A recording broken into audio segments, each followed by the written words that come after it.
You ever get a letter that's so ridiculous you laugh out loud and scare the wildlife? That was me first morning at my new place sitting on an upside-down laundry basket because my couch hadn't caught up yet. Sun barely up, blue jays already hollering at the world, and I crack open this envelope with important response required in block letters. Not from the IRS, not a bill collector, just the homeowners association from the neighborhood I just left. And let me tell you, nothing says, "Welcome to your new life," like a fine for a lawn you don't even own anymore. Yeah, that happened.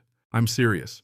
These folks sent a spreadsheet claiming I'd racked up 36 violations in the last 90 days, including improper trash receptacle placement, which turned out to mean the realtor's kid set my bins out on the curb a day early, unregistered vehicles, aka the moving truck, out-of-date decorations, which was a paper snowflake for my niece, and my personal favorite, failure to maintain a uniform lawn height under 2 inches. Except I'd already reseeded the whole yard. It was literally dirt.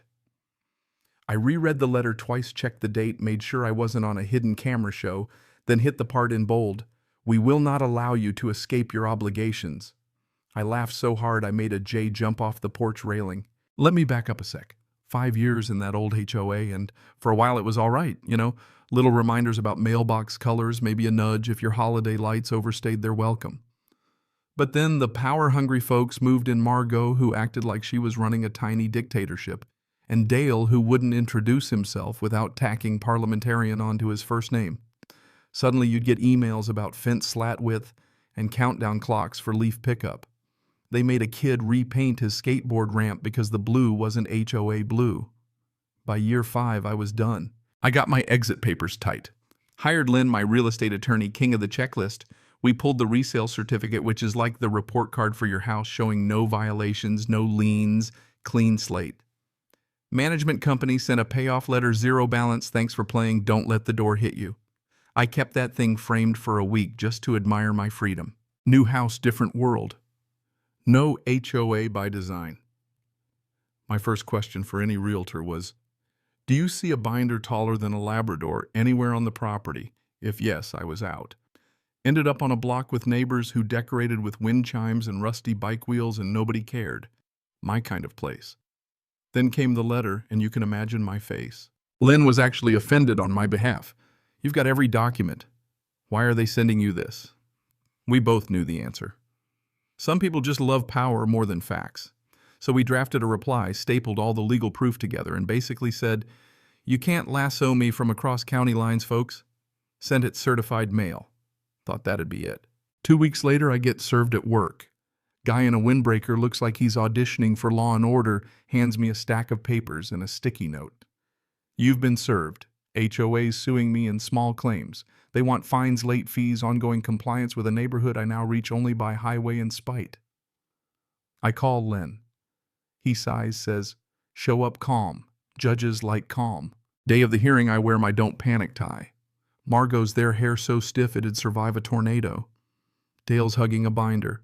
And plot twist, Troy, the neighbor who once rang my bell to complain my wind chimes offended his dog, is suddenly community advocate. Margot gives a speech about sanctity of lawns. Dale reads bylaws like he's in church, and the judge, bless him, listens with a face like he's deciding if it's worth it to miss lunch for this. My turn. I keep it simple. Here's my resale certificate. Here's my 0 balance letter. I don't live there. Judge reads the letter, gives Margot that look. Lawyers dread the look that says, the law doesn't care about your feelings. Case dismissed. I walk out thinking, finally freedom. Except folks like Margot and Dale don't give up when the gavel drops. If they can't control me through their HOA, they figure, why not just create a new one right on my new street? Never mind that they don't even live there. I find a flyer taped to my mailbox. Informational meeting, Neighborhood Improvement Council. HOA in sheep's clothing. Margot, Dale, and somehow Troy again. Meeting at the local event hall. Britta, my neighbor, who grows tomatoes like she's raising children, asks, "What's an improvement council?" Walks like a duck, Britta, I say. Our block isn't fancy. It's got accordion concerts on porches, cartoonists who decorate their recycling, a man named True, who smells like cinnamon because he bakes for the neighborhood. But suddenly here come the clipboards. I show up to the meeting. 30 people, Margot at the table, Dale with a gavel, Troy running slides about standards. They talk about governance frameworks, special assessments, all those HOA buzzwords. Flo, our resident accordionist, cuts in.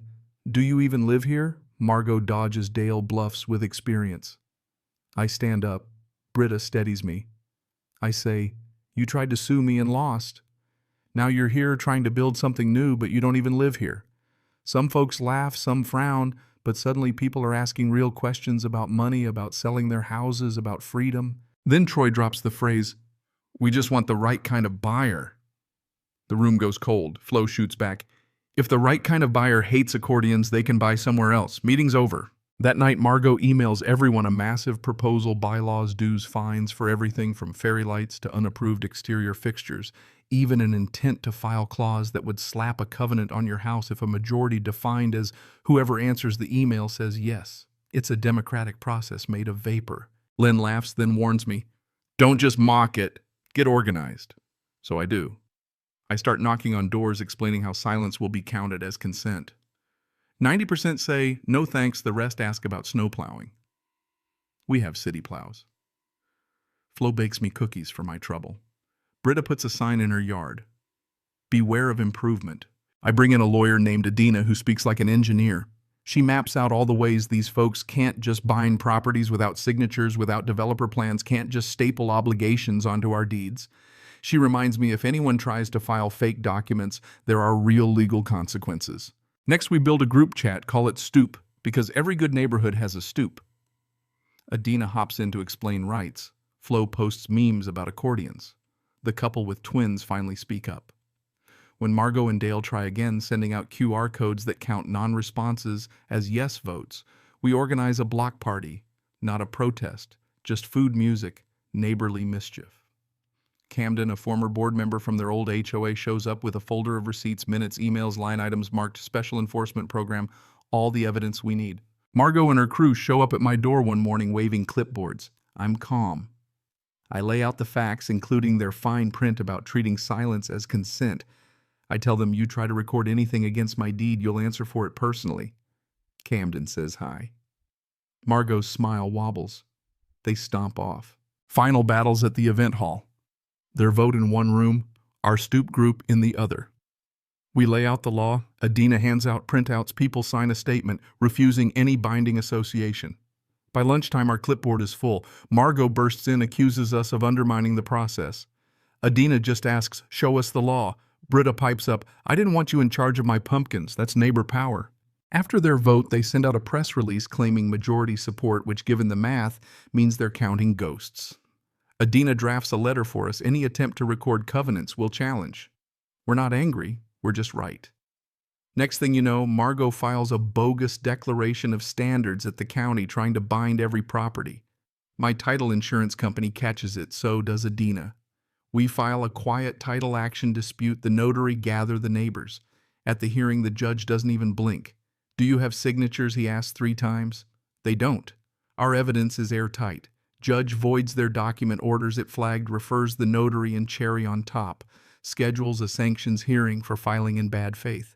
On the courthouse steps, a neighbor shakes my hand and says, "Thanks for keeping the houses mismatched." I tell him it's not chaos, it's choice. Life returns. Britta's tomatoes thrive. Flo's accordion floats. Margot's crew tries one more time with glossy postcards.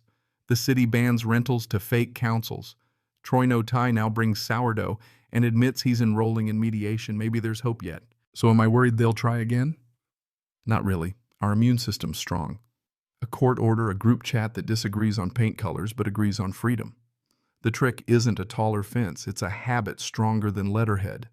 You try to follow me, you better pack a lunch because I'm the owner of my deed, my story, and my choices, and around here kindness plus paperwork beats any clipboard every single time. So tell me, where do you stand on this? Is consent more important than uniformity, or do neighborhoods need someone in charge? Drop your thoughts below. And if you've ever wrangled with an HOA or had a neighbor story like this, I want to hear about it. That's how we keep each other free. See you next time.